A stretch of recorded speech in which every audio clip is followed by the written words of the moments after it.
Hej allihopa, jag är väldigt glad idag. Vi har Lamont med oss. Jag tror att kanske mycket av er känner till honom. Han har en superbra kanal som heter Days and Words. Han lär sig svenska, han lär sig också kanske spanska och japanska. Jag vet inte, han får Ja, berätta själv. Men ja, jag är väldigt glad att du är här med oss och tack så mycket.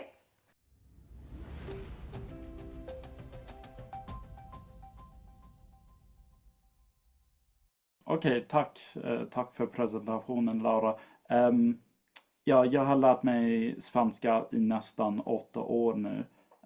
Fast ja, på de senaste 4 åren har det varit ganska lugnt. Jag har inte lyssnat på mycket svenska, men nu har jag varit i Sverige 2 gånger.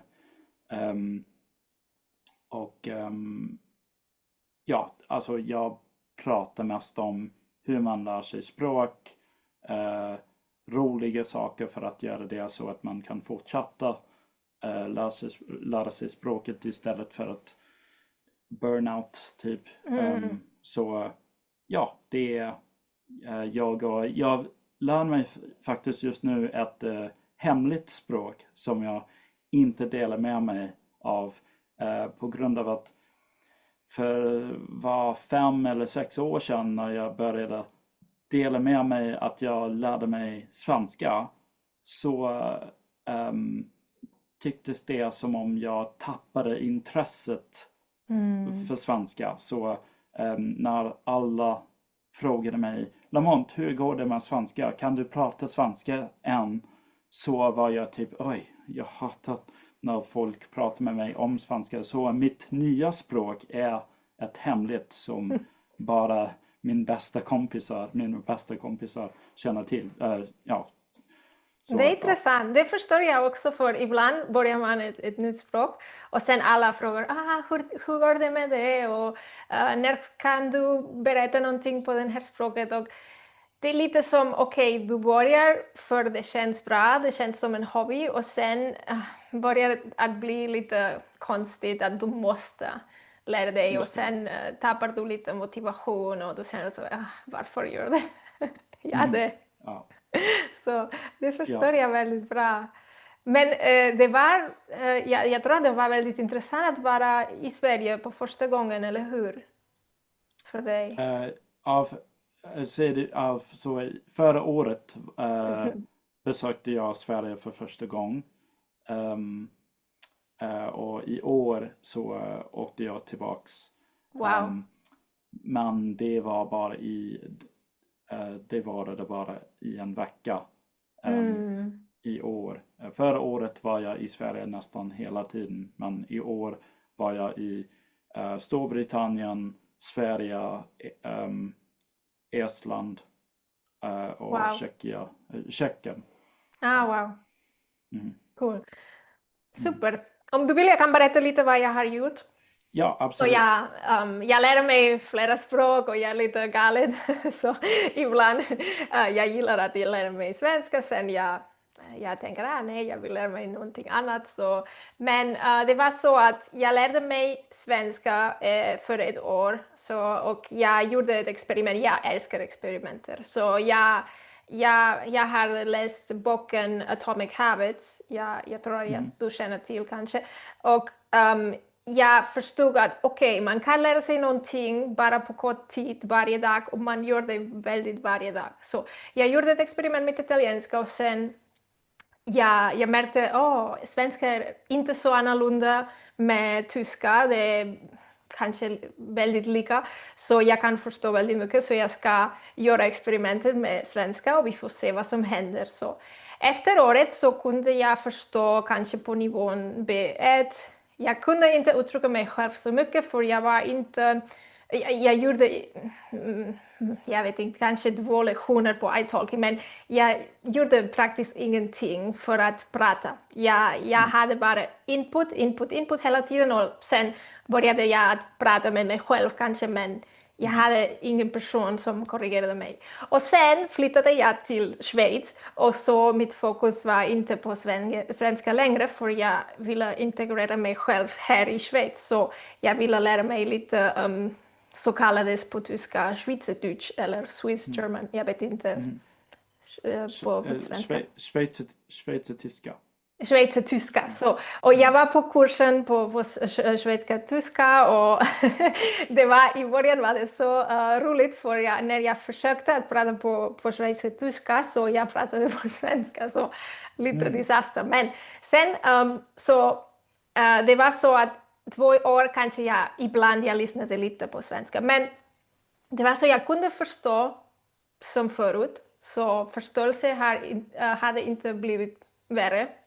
Men jag kunde alls uttrycka mig själv och jag tänkte det är väldigt synd, jag har glömt min svenska och så vidare.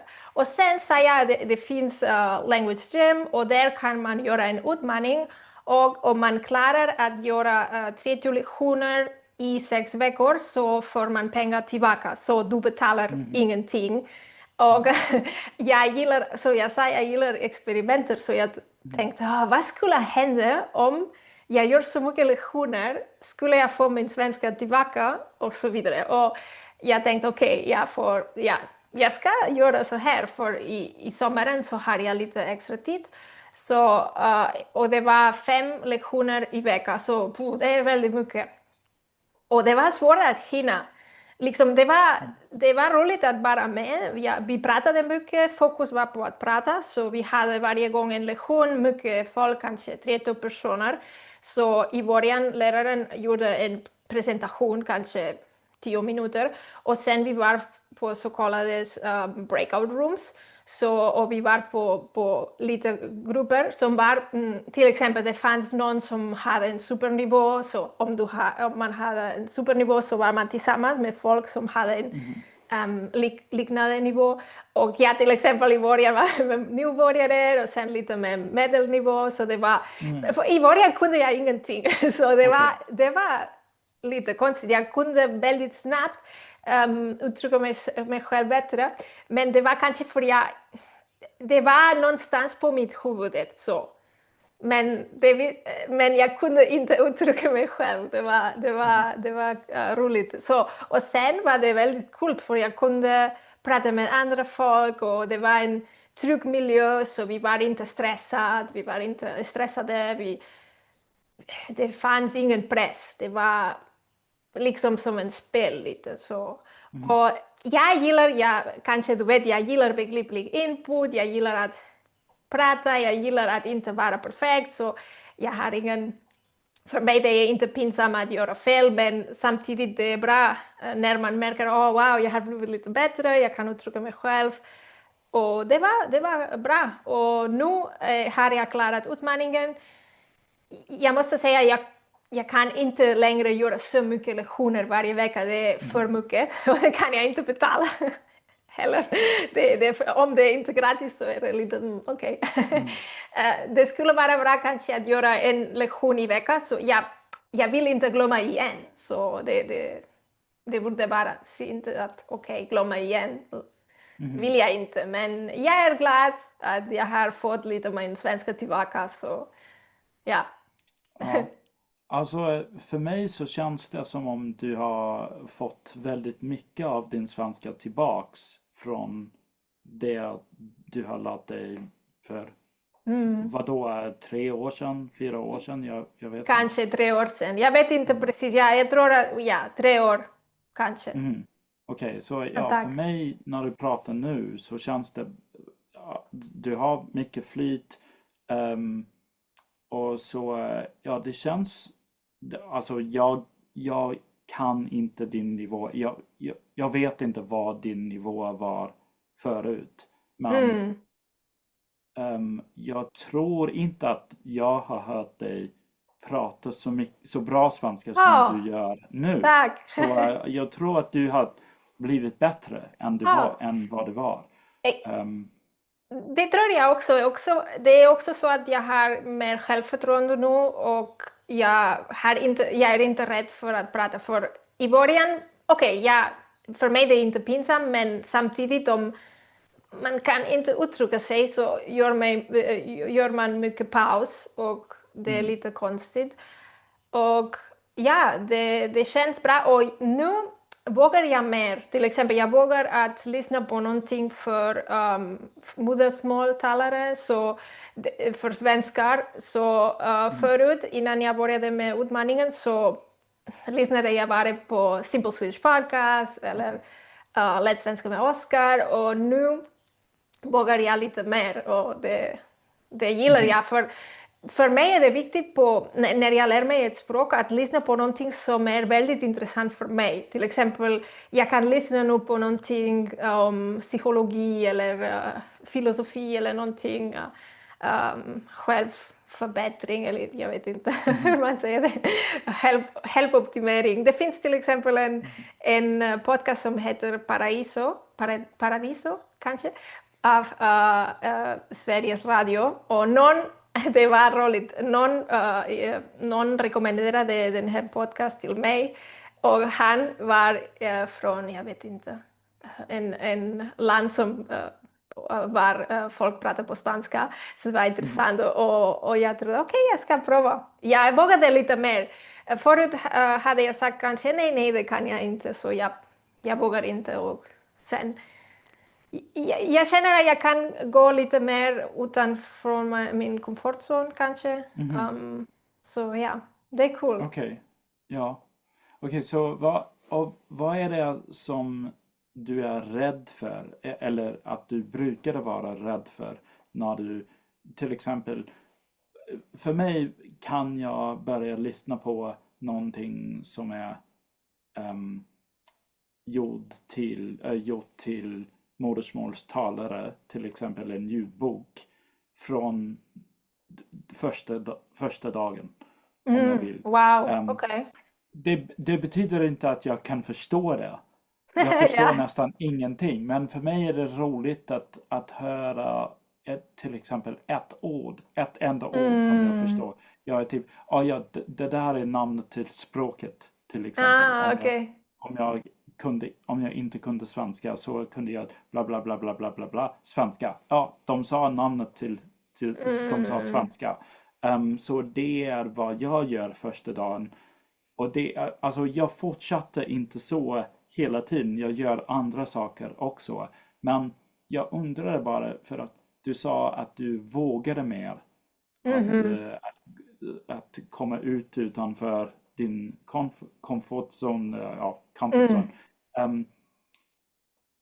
Men vad är du rädd för att det kommer hända, att en drake kommer flyga? Och Nej, men om jag förstår inte, då är det tråkigt, så då vill jag inte fortsätta. Så, men till exempel, jag kommer ihåg, till exempel när jag lärde mig engelska, så jag tittade på Friends eller tittade på någonting som var lätt, eller Futurama eller The Simpsons.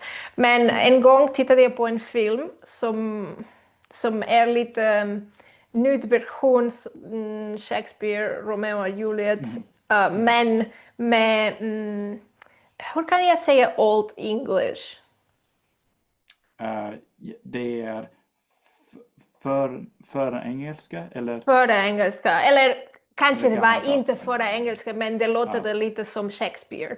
Och jag förstod nästan ingenting, och jag kände mig så, för jag hade, så jag hade bestämt mig att lära mig engelska och franska i universitet, och då vi hade en litteraturkurs, och de sa till oss, ni måste titta den här filmen, och jag förstod ingenting, och jag tänkte på mig, jag ska inte klara universitet, så det var lite kris för mig. Så om jag förstår kanske nästan allt, så är det okej. Eller till exempel, jag tittade på Friends, jag förstod också kanske inte allt, men det kändes bra. Men om jag tittade på någonting som var med Shakespeare-språk, och jag förstod ingenting, så jag hade lite rädd att jag är inte bra nu, eller någonting så. Och kanske det var lite, det är konstigt, för till exempel jag lyssnar på allt, till exempel på franska eller på tyska eller på engelska, så lyssnar jag alltid på saker som är för modersmåltalare, men för jag vet inte varför, men för svenska och ryska så vågar jag inte så mycket. För jag provade det och det funkade inte och min hjärna kommer ihåg, det funkade inte, prova inte igen. Det är dåligt, jag vet, man måste prova igen och igen och igen.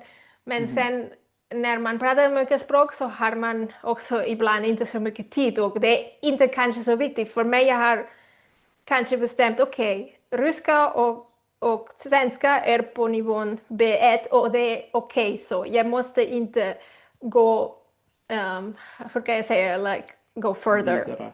Vidare, tack. Så ibland har jag ord som är inte så svårt som jag kommer inte ihåg, det händer också. Och ibland om jag skulle prata på, jag vet inte hur jag städar hem, så det kan jag inte på svenska, för jag har ingen ord. Så jag har bara lärt mig ord för grejer som är intressant för mig. Så, eller jag kan inte om vi äter tillsammans, så jag vet inte hur man säger pass me the salt, I don't know. Just det, nej, det förstår jag helt och hållet, att alltså, man blir bra på att prata om de abstrakta saker, alltså att lära sig språk, att lära sig någonting, politik eller någonting, och vi oftast så jag glömmer ordet. Så oftast så tänker vi, eller tror vi, att de sakerna, de ämnen kommer vara de svåraste.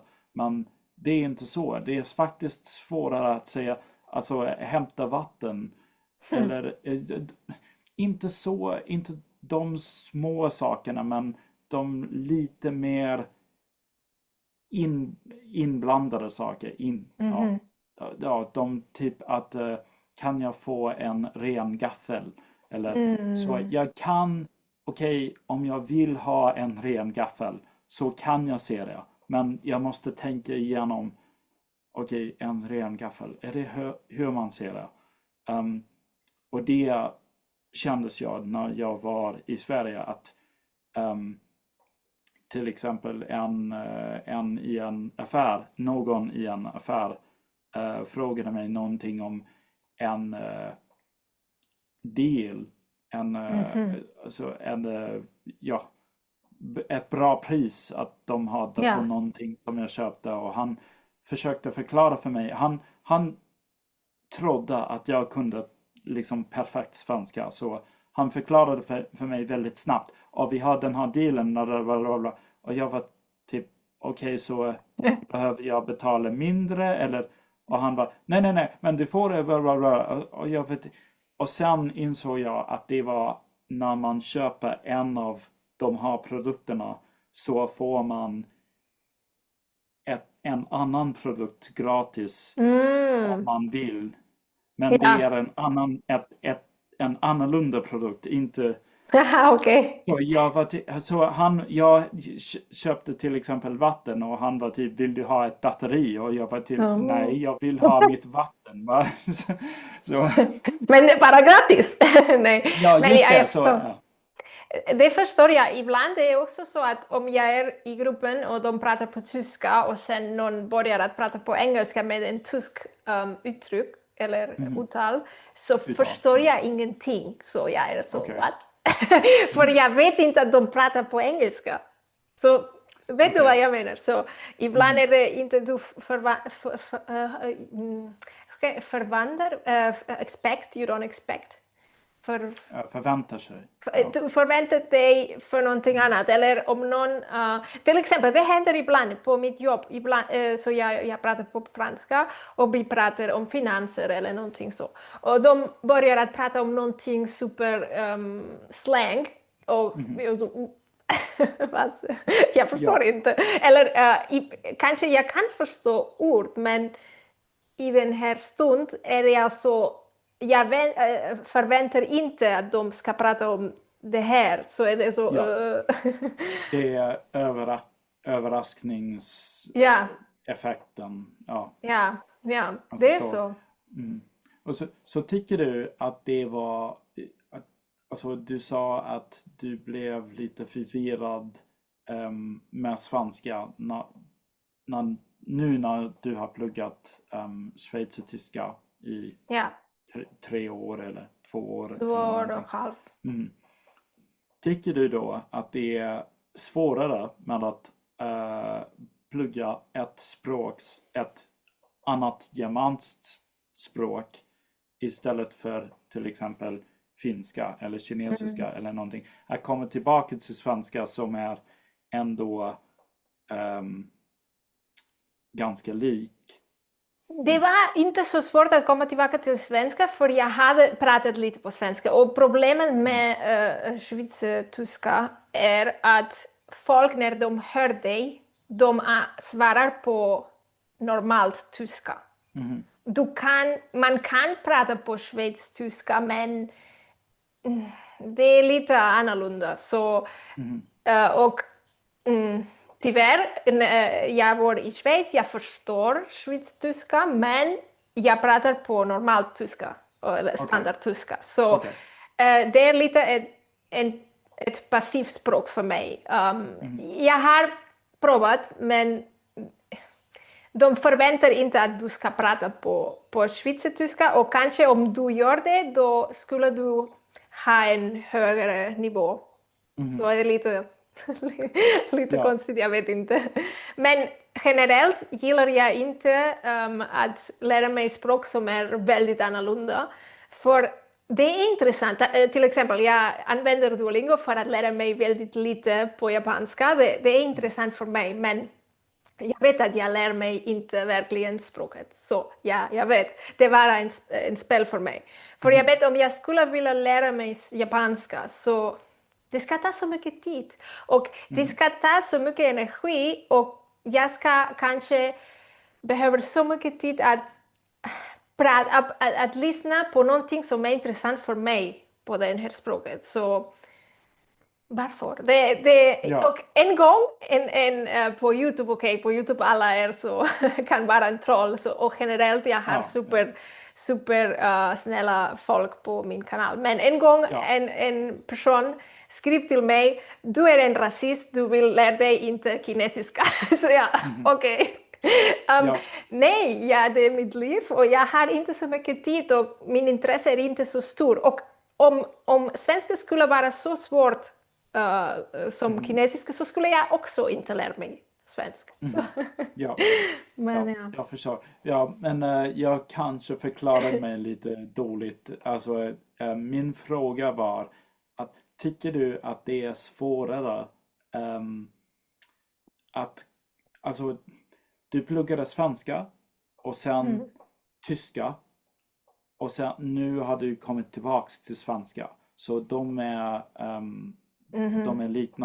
liknande språk. Så tycker du då att det är svårare med liknande språk eller med till och med spanska som är... Till exempel, när jag hade lärt mig italienska så jag bestämde mig att inte lära mig portugisiska för italienska var för frisk på mitt huvud så jag ville inte lära mig ett nytt romaniskt språk. Men i det här fallet så jag hade lärt mig redan svenska och jag pratar inte på schweizertyska. Så om jag hade pratat mycket så skulle det ha varit väldigt svårt. Men förlåt. Du kunde redan bra tyska, va? Ja, tyska jag pratar mycket år. Min tyska är väldigt bra. C2 kanske så. Ja, det hade jag glömt. Jag har min tyska, det är väldigt bra. Jag tänker på tyska i min vardagslivet. Så min man är tysk, så så tyska är väldigt hela tiden på mitt liv. Ja, det kanske förklarar varför du har plockat upp svenska så snabbt. Det är väldigt lika språk, så det måste jag också säga. Det har jag funnit också att det känns det för mig också. Att jag lärde mig tyska i skolan för typ 25 år sedan. Och jag pluggade nästan aldrig. Ja, jag säger aldrig, jag menar. Så jag kunde inte ett dugg tyska när jag kom ut från skolan. Men nu för tiden så förstår jag mycket mer tyska än vad jag brukade göra när jag pluggade tyska. Och ibland så försöker jag läsa någonting. Till exempel om jag plockar upp en bok som är skriven på ett språk som inte så ett germanskt språk, så börjar jag läsa boken och jag tycker, vad händer här? Jag förstår, men jag förstår inte. Det är tyska, det är inte svenska. Så jag gjorde det i Sverige till exempel, när jag förväntade mig att en bok skulle vara på svenska för att jag var i Sverige. Ja. Då försökte jag läsa och jag vet, vad är det här för konstiga språk? Och sen, det är tyska, okej. Så jag förstår vad du menar. Men ja, sorry, det hade jag glömt att du redan kunde Okej, bra allt är bra. tyska. Allt är bra, ingen fara. Så, jag tror att vi har inte så mycket tid mer, men kanske har du någon fråga eller någonting som du kanske vill berätta? Jag vet inte, det är lite spontant. Ja. Nej, det är bara att det här är väldigt annorlunda för mig. Så att jag befinner mig i ett nytt rum som är just nu allting är förberett bara för den här podcasten eller det här avsnittet. Så efter inspelningen så kommer jag packa ner allting. Så idag är faktiskt den första gången jag har pratat svenska i länge. Så, Wow. Men du låter så bra. Jag vet att jag låter inte så bra. Jag har lite mer uttal. Men det är okej. Det finns så människor som pratar bättre. Det är okej. Ja, det är helt okej. Alltså, jag förstår det helt och hållet. Och, ja, det är lite som för mig är det som mitt superpower kanske. Att när jag börjar med ett språk så kan jag få uttalet ganska nära snabbt. Så det betyder att jag låter mycket bättre än vad jag faktiskt är. Det kan hända. Det kan vara bra och det kan vara dåligt, för de pratar ju väldigt snabbt till dig. Men också, det är inte dåligt, för då ska du lära dig snabbare kanske. Om alla vill byta språk är det också dåligt. Om man har en väldigt stor uttal. Det har jag lyssnat på ibland. Och det är okej, man vill hjälpa personen, men om det är väldigt, väldigt starkt och man förstår inte verkligen, då är det ett problem. Men om man förstår, okej, den är okej. Ja. Jag har en kompis som bor i Sverige som pratar mycket, mycket bättre svenska än vad jag gör. Hon har bott där i kanske 5 eller 6 år. Och hon pratar mycket bättre svenska än mig. Men hon har ett starkt uttal. Så hon tycker fortfarande att min svenska är bättre. Hon säger det själv att din svenska är så bra. Och jag nej, men mitt ord för ord, mina fraser, min uttryck. Du har det mycket bättre. Men du låter för mig, det låter som en svensk, så det är cool. För några svenskar också. Wow. Men bara några, inte alla. Det var roligt, för i Tyskland så låter jag väldigt som en spansk person som har en bra uttal kanske på tyska. Men i Schweiz har mycket frågat till mig, varför kommer du från Tyskland? Alltså jag är från Spanien. För dem låter jag lite mer som en modersmålstalare på tyska, men bara för dem. Om jag berättar det till mina vänner i Tyskland, så nej. Okej. Det är bra. I Storbritannien så fick jag kommentar om